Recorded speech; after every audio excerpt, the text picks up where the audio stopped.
Today's guest on the Quantum Shift podcast is Dr. Liz. She's a licensed clinical psychologist and certified school psychologist with extensive experience supporting children, families, as well as school systems. She's worked in both private and public schools as a child study team member as well as coordinator, leading teams, supporting educators, guiding parents through behavioral and emotional challenges. Alongside this work, she's built a private practice that she expanded full-time in 2012 into a multidisciplinary team specializing in child, adolescent, and young adult therapy. I very much enjoyed my conversation with Dr. Liz. She's dynamic, intelligent, and doing great work. Enjoy the podcast. Dr. Liz, welcome to the Quantum Shift podcast. Thanks so much for having me. I'm glad we finally had a chance to do this. I think our viewers should know that in the screening call, you and I talked for probably an hour and a half. I don't even know. It felt like a lifetime. Hit it off immediately. So I'm excited to have you here today. We will start off with the softball question of what originally pulled you towards psychology? Was it intellectual curiosity, personal experience, or something else? So I'm a first generation Egyptian, right? And so I was born to two parents who grew up in Egypt, came to the United States, Brooklyn to start. And so, we landed in Livingston where I lived the majority of my life. And I just felt like such an outsider.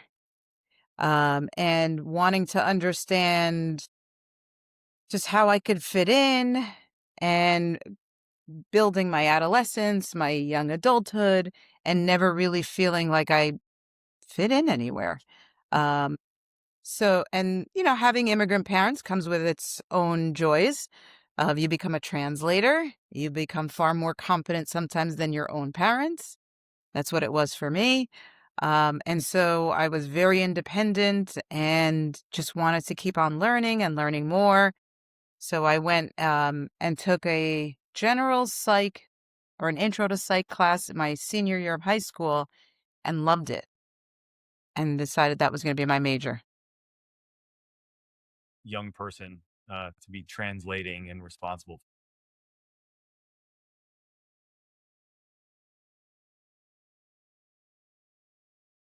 for you to say, if I learn about the psychology thing, I could make more friends and fit in better, or a little bit of both.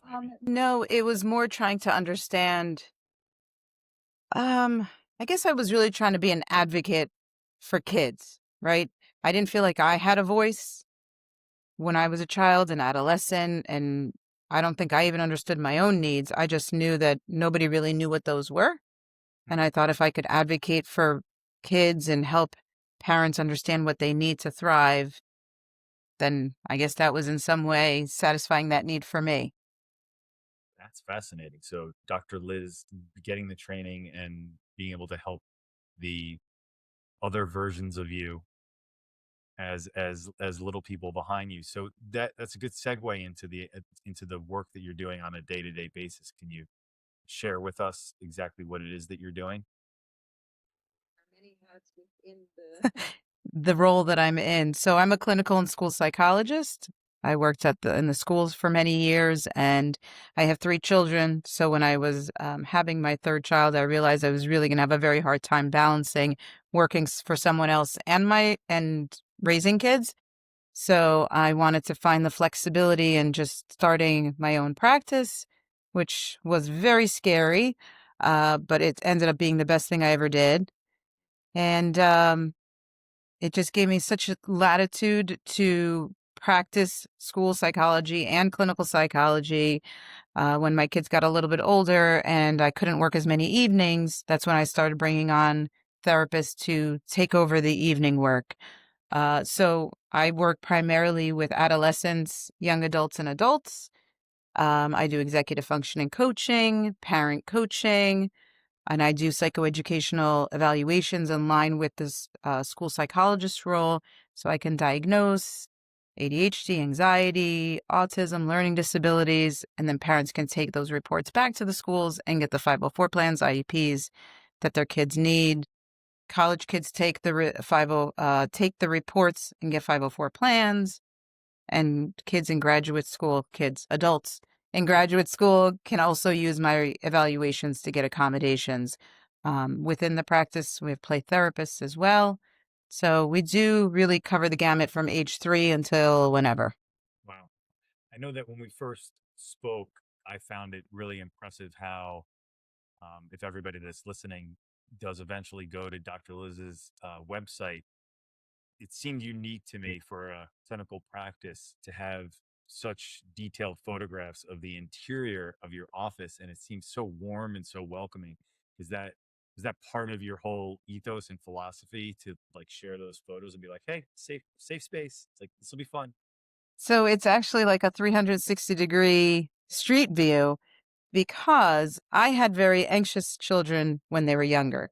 So wherever we were going, they wanted to know where it was that we were going and what it looked like. And I just thought, well, if my anxious children benefited from being able to see pictures, then other people will as well. So just wanted to have anybody have the ability to see the pictures of us as the therapists, because that's, it's nice to be able to see who you're going to go see before you get there, and then to know what the space is going to look like. And that's just been very important to me with my own children, and so I want to give it to everybody else. You mentioned executive function. For people that don't really understand or grasp the concept of what that is, can you talk us through that? Because I know it's kind of like I alluded to the fact that our first conversation ended up going long, and it's because we you immediately shifted into therapist mode, and I was like, "Wow, you're good at your job." I'd love for you to kind of sprinkle some of that Dr. Liz magical fairy dust on our listeners and talk about executive function. You're so kind. Thank you.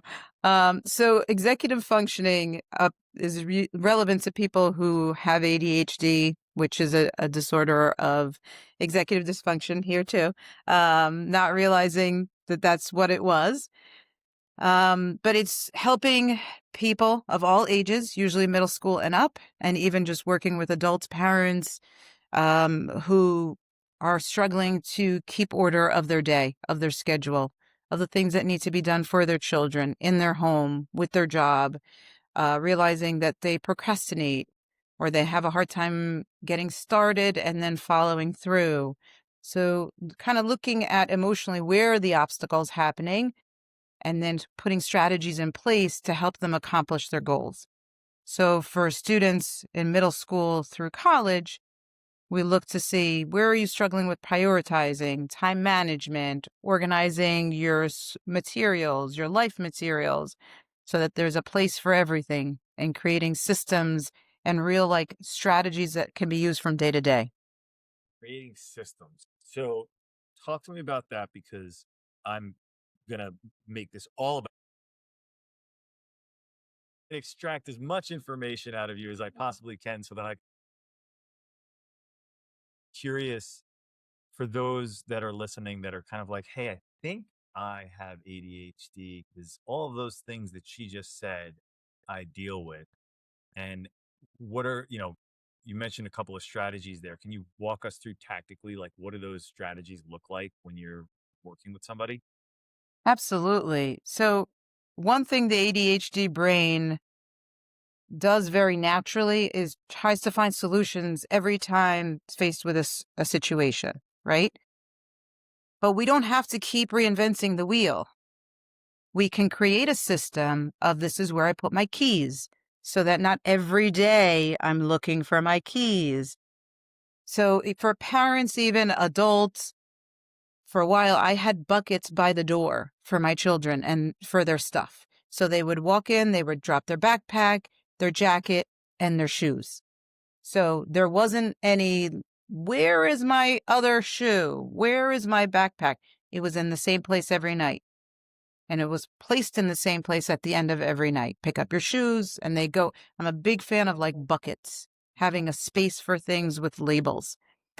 If you're an adult, having a ring, someplace you can hang your keys, or a bowl that you can drop your keys, and a wallet or whatever you need, your student ID, and having a place where it goes every time. So it's not that I'm looking for it. So it's almost like a protocol. which I love, and it's really the only way that I can survive is I do exactly that. I feel like I figured that out on my own. Um, Otherwise, I was a disaster. How does someone who's listening to this and has someone in their life that they know has ADHD and is a complete disaster, and they never put their keys where their keys are supposed to be, but when you recommend just put them in the same spot, they don't follow that recommendation. A, what is it about the ADHD brain that says I don't need to do that? And B, how do how do we help our loved ones who say, I don't know, I can't do that. That's just not something that I do.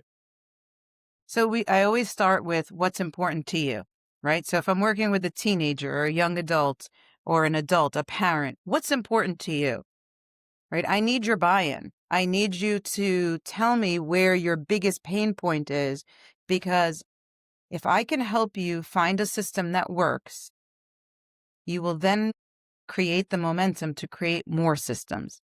So if I'm imposing on you, you need to put your keys here, but that's not important to you, then I don't have your buy-in. And that works for people of all ages. One thing we know about ADHD is ADHD loves novelty. I want to do it different every day. And so as much as we want the routines, we also rebel against the routines. So the executive functioning coaching very much takes in the emotional with the functional. Interesting.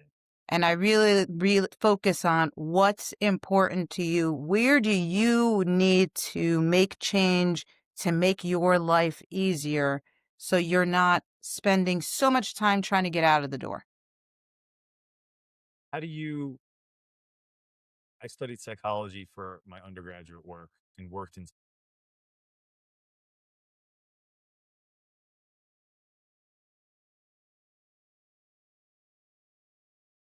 this is not for me.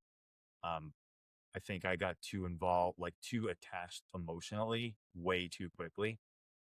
And I know you to be very warm and very understanding based off of our first great conversation. How do you stay human in a profession that can feel very clinical when you have to kind of remove yourself from that warmth and wanting to like take care of somebody? How is that a difficult part of your job, or do you feel like, Yeah. yeah, it's Well, from the start, I remember going through my graduate training, and there were certain experiences that I had had that would just leave me exhausted, where I'd need to go home and pass out for a couple of hours. And over time, a part of our training is how do you prevent burnout? Not that anyone is good at it, because if you're in this profession, I feel like you're very empathic and you're very giving. yeah, And it's trying to find that balance between giving and self care so that you can refuel to be available again the next time for your patients and whoever you're working with. Right. So it's a constant work in progress where some days it's easier and some days it's not. I think about my patients all the time, especially if I'm, trying to think about how can I reach that person or what is a good strategy for this person or just really worrying about them. yeah, And it's acknowledging that for myself and realizing I am an empathic person. I do worry and care about people, whether they're my patients or friends or family members or the person not at the Target register who looks distressed today and I don't know why, right? yeah. You want to help them. That it's just In your it's nature. who we are. It's who we are, and it's a constant finding a balance and knowing when and I'm still not good at this. Knowing when I need my quiet time, I need decompression time after a long day because we we all carry other people's stuff. Yeah.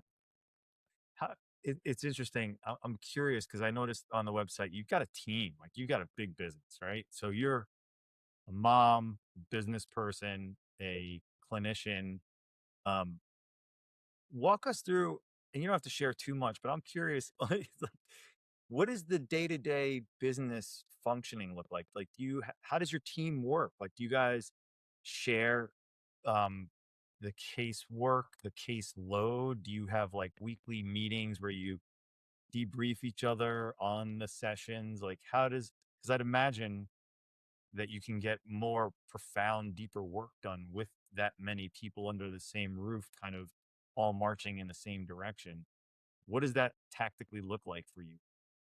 So just the overarching, it's a hot mess. I appreciate your honesty. I'm very honest and very open about it is a constant finding the balance, with most days being not balanced. Um, so we're an amazing team, and we all have our areas of strength, our diagnoses that we're really good at working with, the age ranges that we're really good at working with, and everybody, we have a system of how referrals come in. People get assigned the cases. You work with your cases. We consult with each other. Um, People are in and out depending on what day it is. It's great because we do have people who have different strengths in all the different areas. And when I need to consult, I consult with my colleagues. I wish we could see each other even more, but a lot of us are all parents and of kids of varying ages. And so like I said, it's always trying to find that balance, with most days being imbalanced. But trying to balance a home, being a single mom to 3 kids, and trying to figure out where they are emotionally, what they need, where they need support, where I need to back off. Um, it's, what does the day look like? It's constant multitasking, Chaos. Yeah. constant multitasking. Do you see a therapist? How do you manage that? Because I feel like I was going to ask you, what is something about being a clinical and school psychologist that, people may not know about you. But as you're talking about this, I'm like, it's kind of like when you get a massage. It's like, well, who gives the massage therapist a massage? Who takes care of you? I have been in therapy for years, just trying to find balance that I can't seem to find. I don't even know if it exists. I don't know if it's a unicorn, Yeah. like a good gluten-free bagel. I don't know if that exists. So, and I'm okay with that, because some days I feel like I'm killing it, and some days I feel like I have no idea. But clinically, I'm very active in the practice because I love this. It just love being able to do this type of work and to be able to have an impact on other people's lives, to help them to grow and thrive and develop insight and awareness. But one thing we're not really super trained to do is how to run a business. And a practice is a business. So I'm always trying to learn in that respect. But I love the clinical work. Yeah. So I'm curious. You mentioned that you're a parent of 3. You're, divorced. How has your personal life as a mother informed your practice and taught you about the mind and how people work? um, the main thing that comes to mind is never say never when it comes to your kids, ever. Um, I think parenting is one of the most humbling experiences that I've had. I think I've learned more from my kids than maybe I've been able to teach them. And it's just a roller coaster, I feel like. Some days you're like beaming with pride, and some days you're like, what just happened? Yeah. I think it's a very empowering to be a parent, and then to be able to guide parents. Because I can speak to you from a personal and a professional level. I can let you know what it's like emotionally as a parent, because we're all emotionally attached and we're not objective. And when it comes to my own parenting, people will always ask me, well, what would you tell yourself? I'm like, I don't know. I don't know what I would tell myself. Well, you know what though? I kind of love that. I feel like a lot of people in your position would try to, oh, I would say such and such and so and so. And I think the vulnerable, No, I'm too makes me emotionally trust you involved. more. you know? I'm like, what do you think? Yeah, yeah. Oh, yeah. Help me out. Help a sister out. I don't know what to do here, because I'm emotionally attached. I don't have objectivity. And it's very easy when you're a parent to lose that objectivity because of how you feel about your children, because of your desire to protect them, or feeling, you know, parenting is not something we come into that we're, step 1, do this, step 2, do that. It also depends on our own childhood and the parenting that we received, and whether it was like good, whether it was okay, whether there are parts that were okay that we want to replicate, parts that were like, no way, I don't want to replicate that. So it's, we don't come into it objectively. We're attached to our children. We know what's good for them. And then they want to go off and have their own mind and their own will. How dare they? Nerve, right? The nerve. My goodness. It's funny. I'm like, my oldest daughter was accepted to Loyola yesterday. And I was so Congrats. excited. I was thrilled. I'm tears. And she's like, I'm probably not going there, Dad. So calm down. And I was like, oh. But congrats on getting accepted. Dare you. I was like, good for you. Atta girl. You don't have to do anything that daddy wants you to do. That's perfect. Yeah. So you teach them all these things, and then when they actually embody it, you're like, wait a minute. Oh, you're a real human. You make decisions on your own. How dare you? And I feel like we're also coming from a generation where our parents parented very differently than how we're parenting, right? We want to give our children space to have a voice and to have an opinion, because I feel like this generation of parents, we became adults and realized I am just finding my voice now, and I am just finding boundaries now, and I don't want my children to wait until they're at this point to be able to make these types of decisions. I want them to practice that skill all along. And so there is a focus on my career choices, my school choices, my friendship choices. And I'm not saying that they go and do whatever they want, however they want it. They still need parents. They want parents. They need their parents. Yeah. But it's a very different generation. And in some ways, I feel like the pendulum has swung in the opposite extreme, and will ultimately come back to that middle ground where there's awareness and space to grow while also being an authoritative figure, because we need that. Yeah, being a real parent. I hear you. It's interesting. I was going to ask you about the boundaries thing because I feel like I was wondering if what you see in your practice is that the boundaries are the biggest difference between generations, where I feel like the boundaries are the boundaries when we were kids. Dip your toe outside. No. Yep. And now, yeah, the pendulum swung in the other direction where it seemed like the kids were ruling the roost. And now all of a sudden it's like, it's got to course correct and come back to the middle. Do you, I guess, do you feel like that's the biggest difference in generational thinking, that we were all raised where it's like, well, mom and dad said it went, and now all of a sudden these kids were given a little bit too much freedom and a little, like, do you find yourself advising parents that way a lot? Like it has to be like, hey, give them rails to run on because they want that. Absolutely. Absolutely. Because if there aren't those parameters where kids know my parents are in charge and there are consequences, I don't make the rules, they do, it creates a lot of anxiety. Because developmentally, right, I listen to my teen who wants to take over, and I have to remind her I'm the parent, right? And she's telling me how I need to give consequences to her older or younger brother. And I'm like, I'm the mom here. Thank you so much. Put your suggestions in the suggestion box that doesn't exist. But it's setting those parameters because our kids need it. And there's so many times that in my parent coaching sessions, I say to parents, you're going to have to pull up your sleeves. You're going to have to use your firm parent voice to put your child back in their place. And they need to be in their place because developmentally, if they are too empowered, they will grow up with an incredible amount of anxiety and will not know the parameters. They will not know where they need to stop. And our kids need to know, I can go up to here. And as teens, they will push, but they're expecting you to push back. They're testing those boundaries doesn't mean that there shouldn't be boundaries. There should be boundaries that, sure, you want to test it, I'll tell you where it ends. Yeah. Right.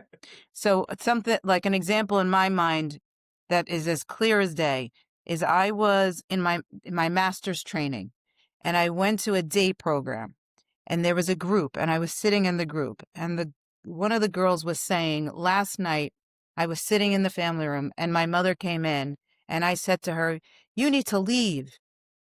And so my mom turned around and left. And I said, "Well, she did what you asked her to. What's the problem?" And she says, "Why did she leave? It's her house. Why didn't she tell me to leave?" And I was like, "Oh, so are you saying you want your mother to put you in your place, to tell you to cut it out?" And she goes, "I wish she would."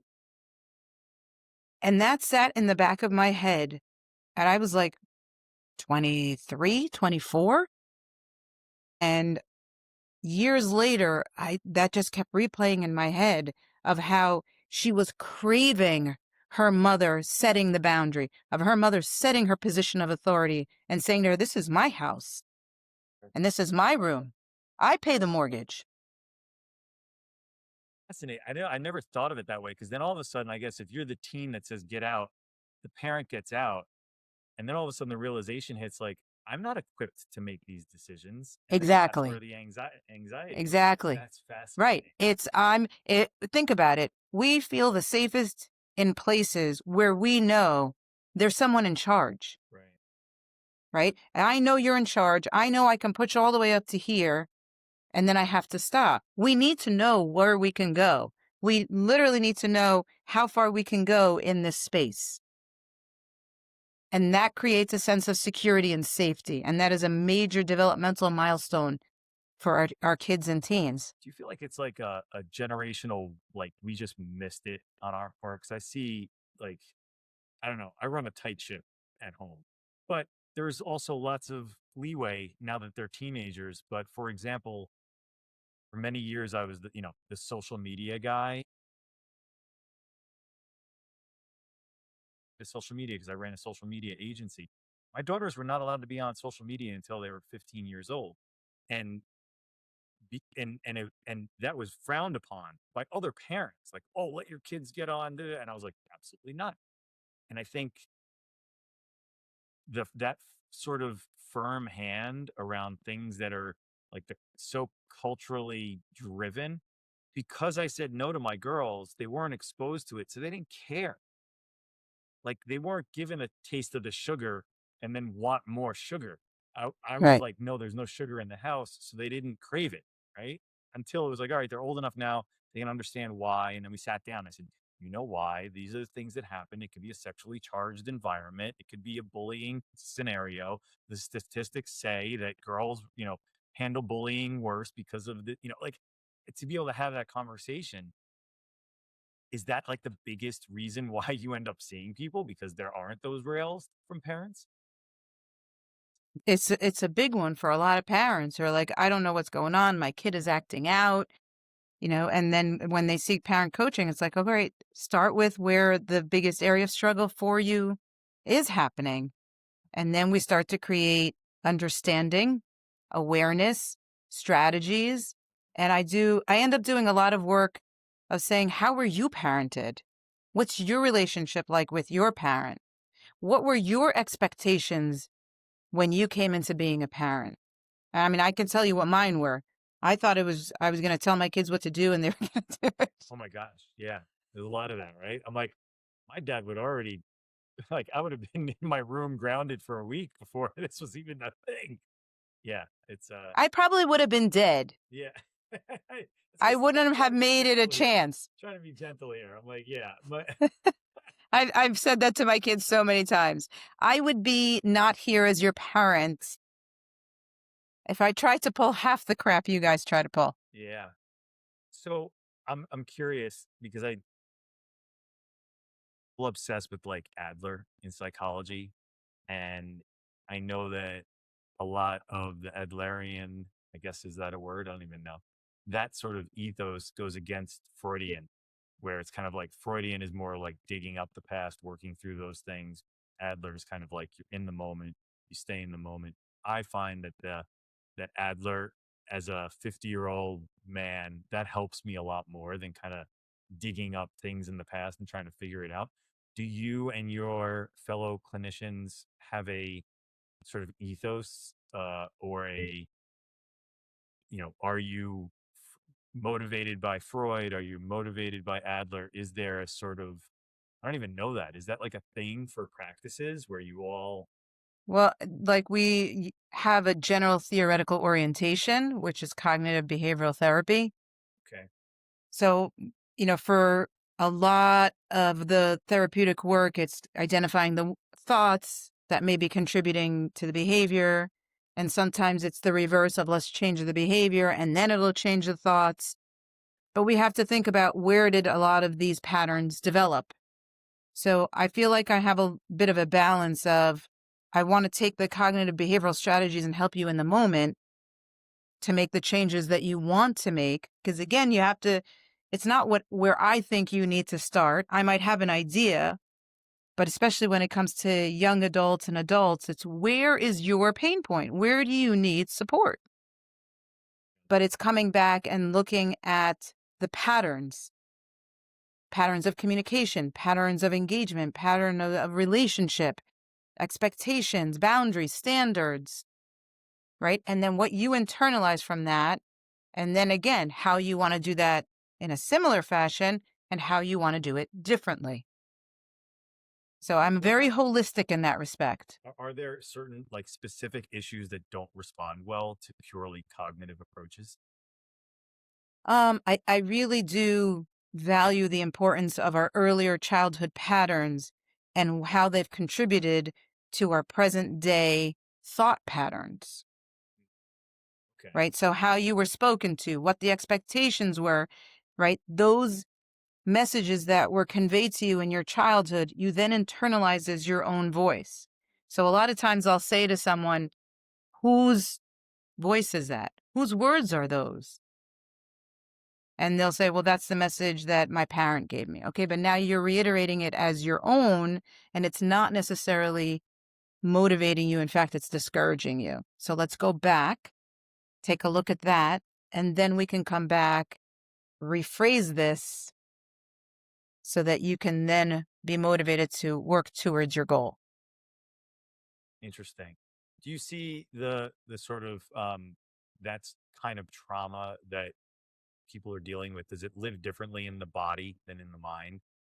Like, do people feel like a physical release when they kind of get through all this stuff? Absolutely. And the mind body connection is incredibly powerful. Yeah. I've been reading so much about how stored trauma and stored negative emotions can create physiological diagnoses, right?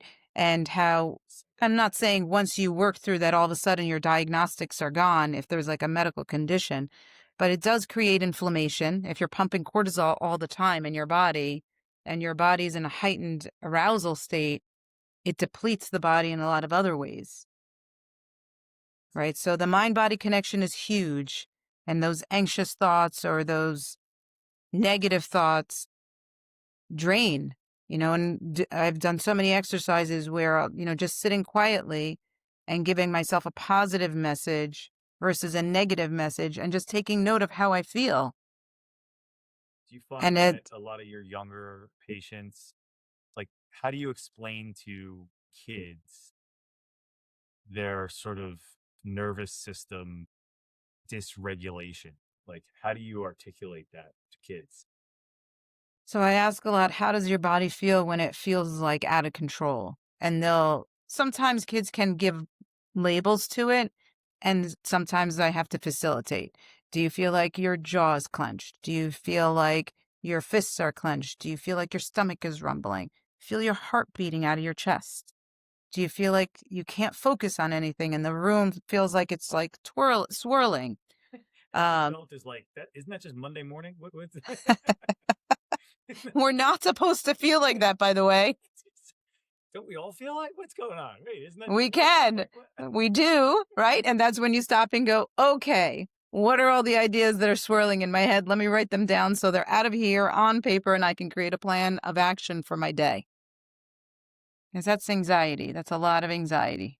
So it seems like a lot of the work is anchored in patients feeling safe, right? Like, what role does safety play in healing people that is underestimated? It's absolutely huge. And having a connection with someone that you trust, right? Feeling safe in their presence. That's really important to have with your therapist. Yeah. Right. And being able to come in and establish a rapport, know that you're working on the same goals together, that person's safety and well-being is of utmost importance. That's how I needed to feel towards my own therapist. So that's important for me to establish in the work that I do with any age.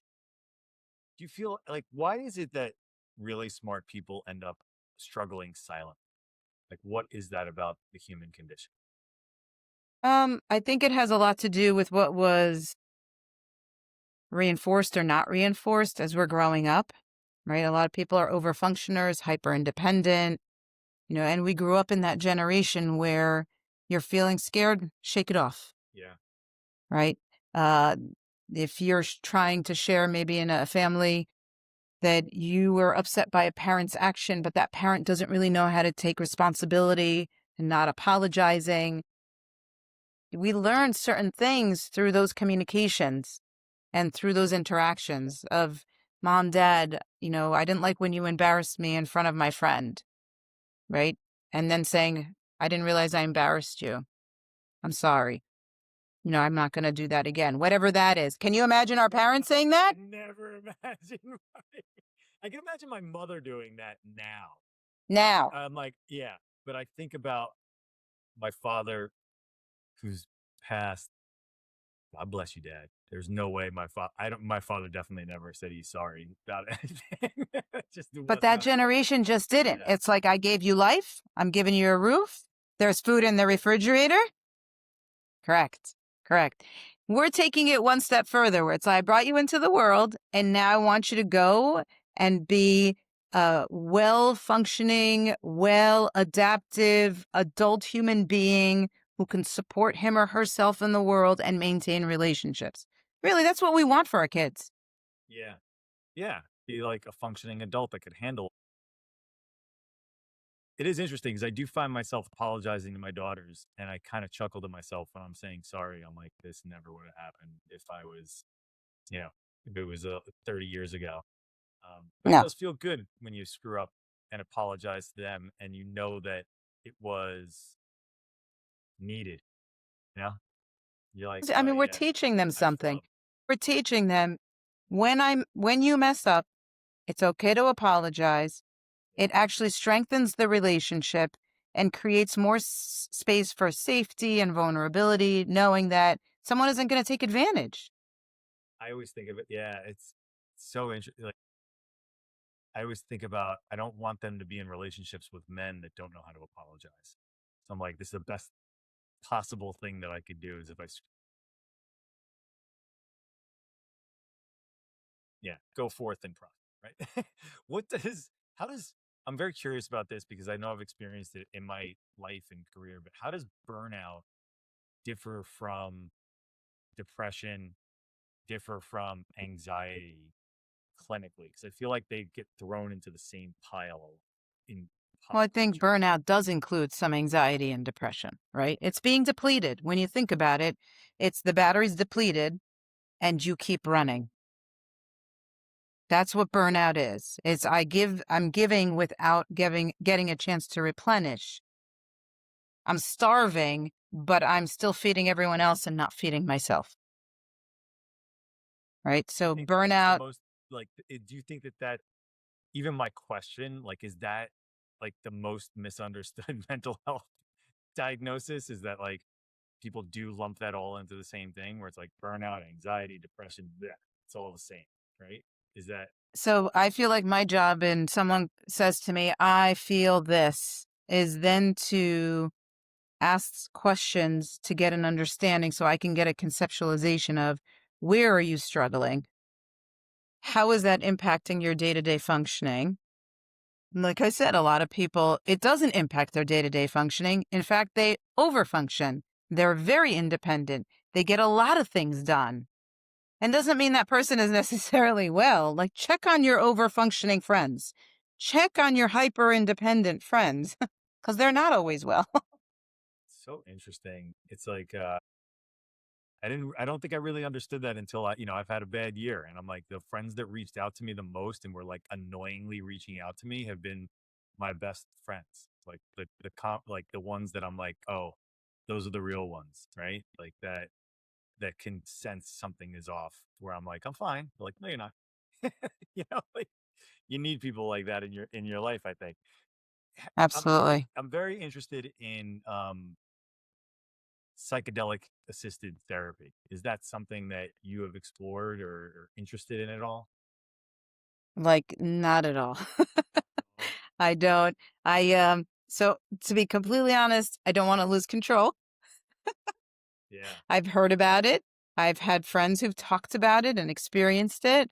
It's maybe not for me. Maybe not for me right now. Maybe in the future. Who knows? It's that element of losing control and not knowing what could come out of it really frightens me, to be totally honest. I'm not saying it's not a valid way of doing things. I just know it's not for me. interesting. How do you handle it when people like do people come to you asking for that? They don't come asking for it here because it's obviously not something that we provide. But sometimes people will talk about, like, maybe I should look into this. And I'll say, that's fine. But you do want to talk to a medical professional because I don't know what the medical implications are given your specific medical history. So, Right. just get your Don't information, go to some be dude very thorough. who's gonna, yeah. For some people, they described it as being a very empowering experience where a lot of those mental blocks, they get an understanding of them and can move on, and that's wonderful. Again, I don't really have any judgment on it because everybody needs to have their own experiences and make their own judgments. I just always say make your decisions based on information and make sure you have all the information that you need to make that decision to move forward. Appreciate your honesty there. Very interesting to me as somebody that's like, you have a thriving practice. I wonder, do you feel that there's been like a shift in psychology and like our approach as a culture to handling psychology, meaning that it seems much more, the biggest green light thing that I see among my daughters and their friends is that it's spoken about, right? Like it's not frowned upon. Do you see that in your practice? Like, is that kind of like it's okay to go see a psychologist and work through these different things? Is that There's definitely a lot more awareness about mental health, and you'll hear people say, like, I'm taking a mental health day. Whether they're milking it or not, that's another story. But I definitely, like, I remember just growing up and hearing about, someone was whispering to someone, I went to therapy yesterday or whatever it was, and then being like, oh, yeah, yeah, and even just like thinking about it through my 20s when I was in a doctoral program and I worked at a counseling center, at a college counseling center. And I remember one of my patients just stopped coming all of a sudden. So I reached out to her and she said, I was walking to the counseling center and one of my friends saw me. So I turned around and left and never came back. So that's only 20 something years ago, wow. right? Do you So think, I mean, is that like the best thing that you see your feet? Like, obviously, you're in this field. That seems like it's a great thing culturally. Is there anything on the other side of the pendulum? Or you mean in terms of where the field is going? both? I think we're okay. I like I said, I live in my little bubble in this practice where we provide so many different services and it's wonderful. We get referrals from other parents or other people who are like, "Oh, this person was helpful," or somebody from this practice was helpful. So it's, It just must be very continuing to learn. rewarding work, right? Like, so It's very rewarding. I'm always interested in like, it sounds to me like you're very like practically, tactically focused. Like, we're going to give you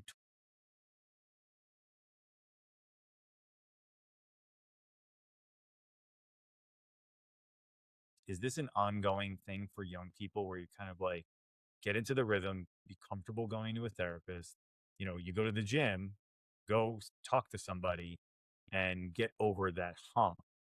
Um, is that something that you feel like these kids are adopting and feeling super excited about? Is that like a goal for your business to say like we want to partner with these people for a long time, or do you say like my goal is for you to not need me anymore? Get out of here. So I have people who've been in the practice for a while and some people who come in for periods of time. They work through whatever it is they want to work through. They go off and sometimes they come back. They get into a phase of life where they need a little bit more support. My goal is never to keep anybody forever and ever. I want to give you the tools for you to be able to handle. Something comes up, I'm happy to support you. But we do see that people come and go. Some people stay for a while. But the goal isn't to keep people forever and ever, but rather to build them up to have the tools that they need to be able to handle those parts of life and to know they can do it where there isn't a reliance. Yeah. It's fascinating work. It's so talk to me about like I want you to brag a little bit, right? Like talk to me about one or two, obviously patient client confidentiality, but maybe some cases where you were really proud of the work that you and your team did and why. So our best success stories is when we do have students who leave us and then go off and accomplish a lot of their goals, right? So somebody who was in high school or middle school who goes off to college is now has a job or has a career or is pursuing an advanced education. There's too many to recount, and we're really very lucky in that when they come back and share with us, it's wonderful. A lot of the psychoeducational evaluations that I do, parents will go off and ask for 504 plans or IEPs, and then that student becomes very comfortable with whatever they need in terms of accommodations or their diagnosis, and they become really good advocates for themselves. Just a couple months ago, I had a student who come back that I had tested, but they came back to me for like an updated evaluation and to see where they are and to see how they've grown to the point where I don't even recognize them. Every once in a while, a parent will call and be like, I just want to let you know that my child is now an adult who has a job here. And, they really got the support that they needed through their education. And, you gave them the comfort to know that it's okay.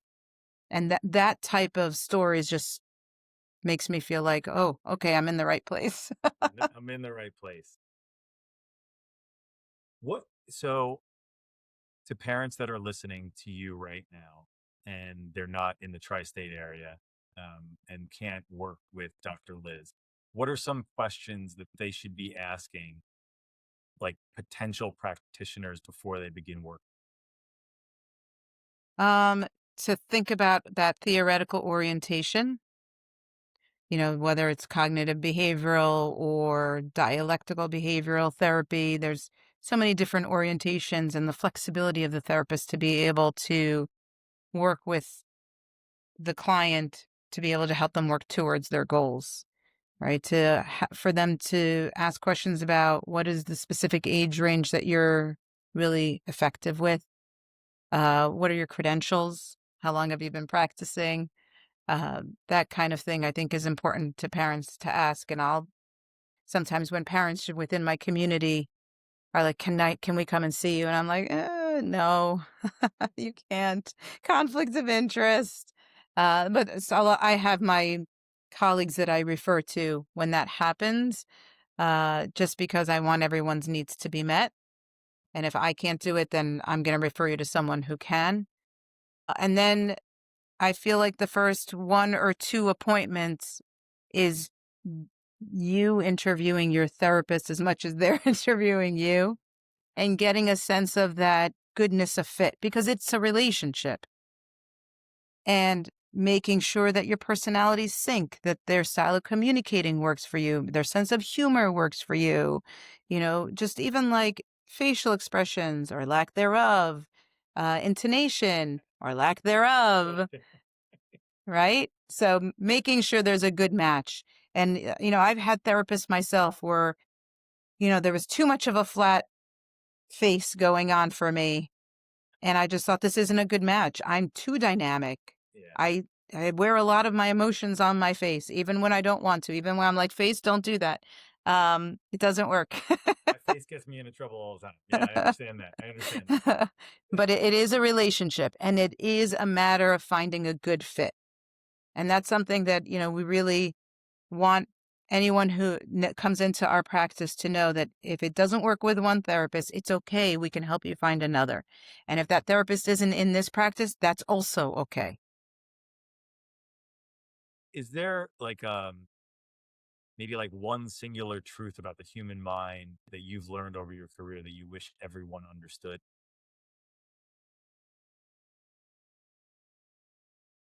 No, there's no one. It really depends on what the theme is that's coming up, depending on the time of the year. Um, I think the thing that I say to my children a lot is, it's okay not to be okay. It's okay for you to sit with something that feels uncomfortable, with the understanding that feelings come and go like waves. And I say this a lot. In fact, I say this all year long.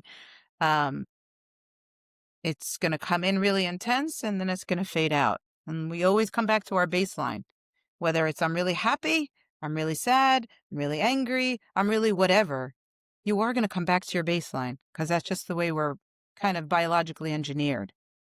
So it's okay to sit with the discomfort. And when you are feeling uncomfortable, don't try to make it go away. Don't try to avoid, run, numb. Sit with it. Nothing's going to happen. It's uncomfortable. It's okay. And then that level of discomfort is a signal to us as humans that something needs to be adjusted. Whether it's, I need to set a better boundary with this person, or I need to communicate more or less. I need to be more present.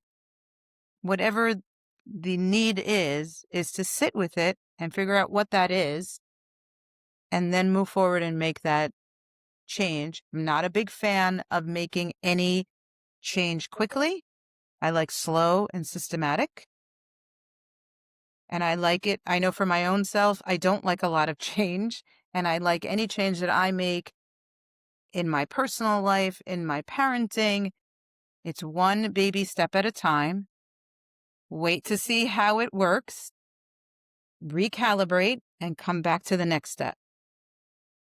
We're not shifting a whole system. Like family dynamics, when you think about it, any group dynamic, nobody does well with quick, sudden changes. We're going to talk about it. I'm going to think about it and conceptualize it. We're going to talk about it. We're going to create an action plan, and then we're going to follow through on it step by step. And a lot of people don't love change. So when you put that change into the control of that person, and I implement the change the way I want to, then it's mine.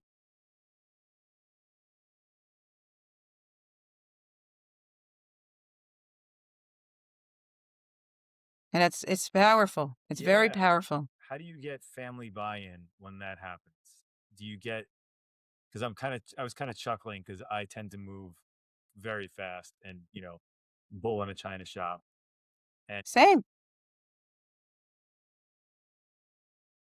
how do you regulate that? Like, what is the... So I recognize in myself, and you feel it too. So I know you're going to understand. When I have like an awareness of like something needs to change, my sudden and first inclination is, how am I going to do this as fast as possible? How can I implement it today? Yeah. Okay. So my therapeutic goal within the last couple of months is no need for sudden change. It doesn't work anyway. It's like going on that diet that's going to promise you 5 pounds in the first 2 days. You know that change is not going to be long-term. It's going to be short-term. And I want long-term change, right? So that whole mindset of I'm going to turn this into a lifestyle versus this crash diet. So if you take that model and apply it to your life, it's how really moderating, because I don't know if it's ADHD, I don't know if it's anxiety, I don't know if it's personality, but this like, there needs to be a change. It has to happen right now. Really? nothing is going to happen that quickly. And if it does happen that quickly, that means we didn't think it through, which means that that plan or system is not likely going to be a long-term one. So if you're looking to make change, it's really lengthen your fuse. And I'm speaking to myself, lengthen your fuse, take it one step. I'm talking to myself. You know too much about. Talking to me. I'm talking to me. It keeps it safe that way. Yeah. But it just kind of understanding. Here's the process. We're not going to get it done in week 1. So what I've lately been doing is saying, this is going to be a 6-month process. I was going to ask you that. Like, how do you map it out like that? Do you say it's going to be 6 months and it's going to be 6 months to a year? Yeah. And just that awareness for me is very comforting because I don't feel this sense of urgency, but I do want to give attention to what I'm working on. So then I do develop goals of like, right now I'm going to work on this. Once I finish it, and if I can finish it within a 2-week time span, a 1-month time span, whatever it is, depending on the reality of how this goal can be accomplished, is then to set the next one. And yes, it's good to have a big picture plan, but also having the flexibility of like, once you have the awareness and the knowledge of how this process took place, it may inform then your next phase.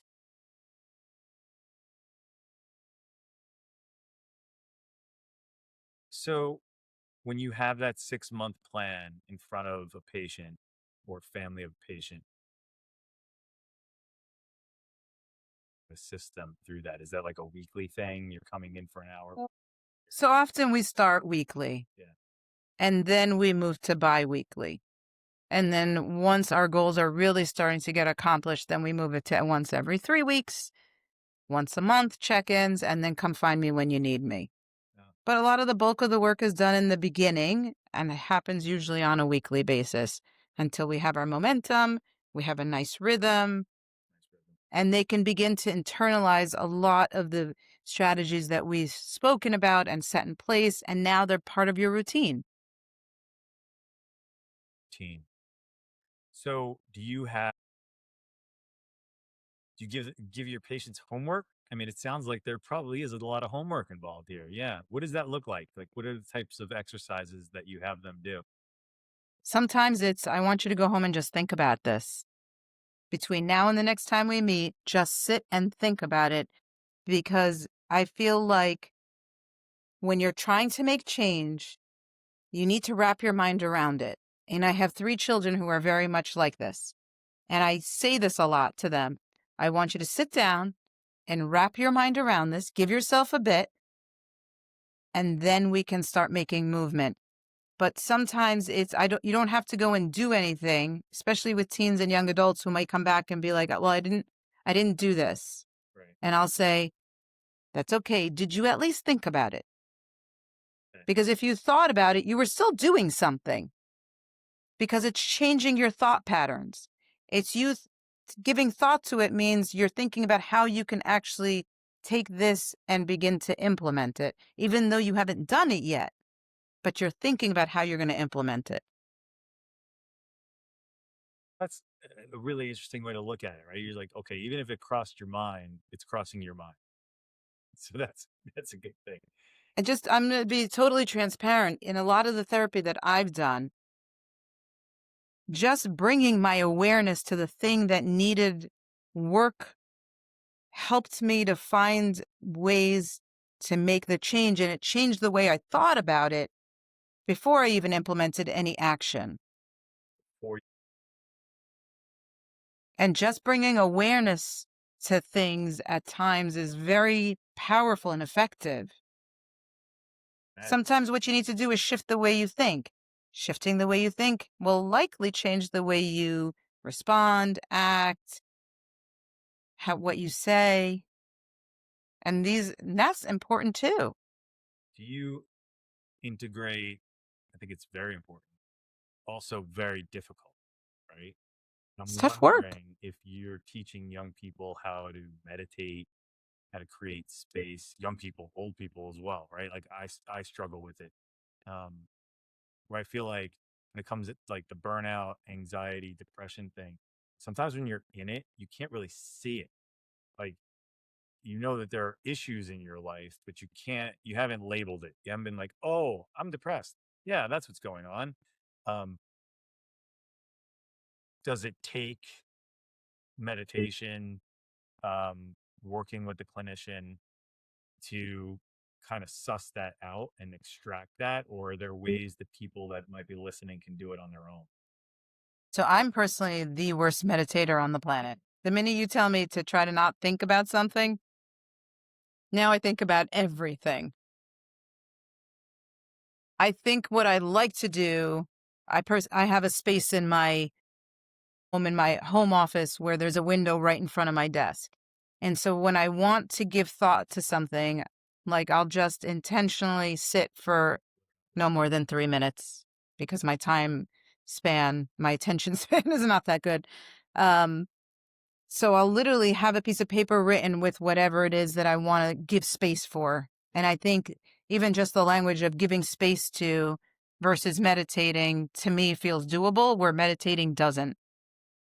So I look out the window, I just sit with the topic and see what comes to mind. Something comes to mind, great. If it doesn't, it doesn't. And then I try again later. Although I have to say my best ideas come with the radio off while I'm in the car, and a lot of ideas will just kind of come to me. So there is importance to turning off phones, computers, I'm gonna other ask you. sources I of was gonna, stimulation. yeah, no, I was gonna ask you. I'm like, what role does this thing if you're dealing with teens and pre-adolescents? Like, do you impose that upon them? Say, like, look, shut it off, and is that even possible for these kids? They're so connected to these stinking phones. I know I share that with my kids. My older one is finally in a space where he's like, I turn off my phone or I silence my phone during certain periods of the day because it is overstimulating. Yeah. Whereas the other two, I think, are using it for boredom, distraction, entertainment. They'll eventually get there, but there's a lot of conversation around it of like, turn off your phone, put it off to the side, do not fall asleep with the phone, you know, trying to come down with the phone because it's not effective. And I'm preaching to the choir here as well. I was gonna say it's difficult because, like, as you're saying, I'm like, oh, I'm looking on my phone when I go to bed. But I do feel like we've generation of the power of boredom, right? Like of I agree. actually like experiencing. I don't think my children have experienced boredom. Maybe Well, before. boredom is they can't find any good TikToks. Yeah, yeah. But then they're gonna find them. They'll get there eventually. Now, I think that's why I was so scared about it when they're pre-adolescents. Probably the best thing I did as a parent. Period. Um, but I do think a lot of good things come from being bored, right? Like you kind of make up games, you make up, yeah, you think of It other, gives you time to just think, yeah, yeah, right? And I know that we don't need a lot of it, right? But once you start doing it, you will crave more of it. yeah. So I try to kind of take away all sorts of stimulation and just kind of sit if I'm trying to give space to an idea or a concept or an issue that I'm trying to problem solve. And sometimes I just want to sit in silence because it's important that we decompress. And I think that's where the overstimulation and the burnout can come and then there's so many opportunities to be overstimulated. I mean, if you ever look at your kids' phones with the notifications that come up, it makes me sick. And I've said to my kids, turn off your notifications so that you're getting them just from the ones that you need.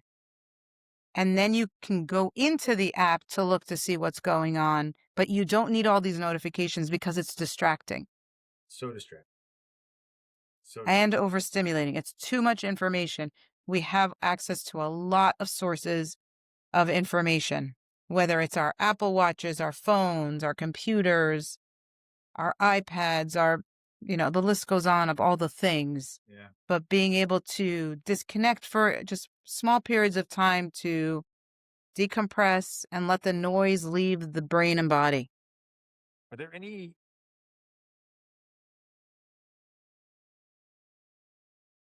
That's a big one. I These silly sort of family card games work with my girls. This Leaving on Sunday, and we'll be driving for 10 hours, and we'll take the cards and we'll kind of read these ridiculous questions. Do you recommend that for families to, like, and to turn off the devices and do these little silly family card game type things? Absolutely. Yeah. Things where you're just engaging with each other. Look out the window, look at the clouds, look at the It was trees. like it was like meditation and mindfulness. Yeah, I would stare at the condensation on the window of the school bus. That was meditation Love and it. mindfulness. Yeah, we didn't have phones. We didn't have this stuff. Yeah. Back in my day.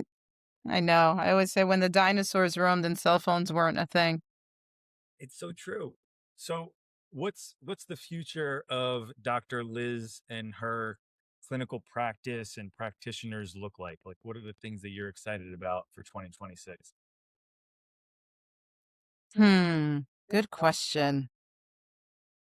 I think just doing more of the same thing that we're doing of really helping families and, continuing in our personal training, our professional training, and bringing that forth to our patients to really help them to find relief, to find strategies to help them function better with less stress, finding those things that, whether it's turning off the phone, whether it's getting more sleep, whether it's integrating movement, um, just being able to help people continue to feel better, to feel good about themselves, to work towards their goals and to have the confidence to do that. Now, that's what I think about when I think about 2026 is continuing to find really good ways to connect with people and help them work on their goals. Yay. Yay, Dr. Liz. Well, I thank you for being on the podcast. I think you're doing incredible work. Keep up the good Thank work. you. I Thank think you. you're having real profound impact on people's lives. And I think that that's rare today for people to Thank be in a you. profession that actually does that. So we thank you for your great work. How Thank can you. our listeners and viewers find Dr. Liz and interface with you and potentially work with you directly? Well, they can email me, call me. They can go onto the website and find all that information as well. The practice name is Psychological and Educational Consulting in Livingston, New Jersey. The website is Okay. psychedconsult.com. And my email is Dr. Liz at psychedconsult.com. But I'll yeah, post and for everybody that'll just thank listen, you. don't worry about writing it down. I'll put it in the description of the video. And Yes, and the great thing is, myself and another psychologist in the practice, we have a license that does allow us to provide telehealth to people in approved states. So even if you are out of state and you want to work with us, as long as you're in one of those approved states, we can work with you. And so it's great. So our reach has even widened since COVID. Really, this license to psychologists became available due to COVID. And so it's really nice. We get to follow our kids who go off to colleges in approved states so we don't lose contact with them when we can help them with that transition. So it doesn't have to end, here in Livingston, New Jersey. We can continue on, which is nice. And even college students who find us, we do the executive functioning coaching and therapy, especially during that first and second semester at college when it's a ton of change, a ton of transition, trying to find their rhythm. And doing that executive functioning coaching of what time do you need to wake up? How much time do you need to get to class? Where is your sweet spot of time in learning learning new material? Blah, blah, blah. The strategies go on forever. we've got a senior that's going to be having somebody to.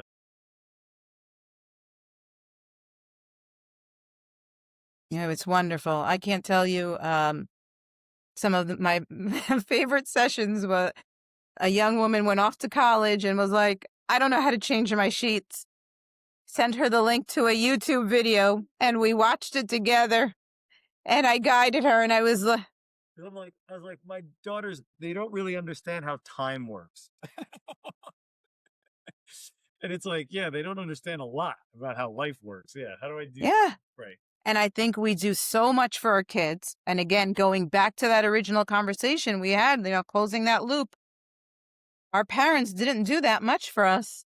And so we just figured out a lot on our own. And our kids go to college and they're like, I haven't changed my sheets. How often should I change my sheets?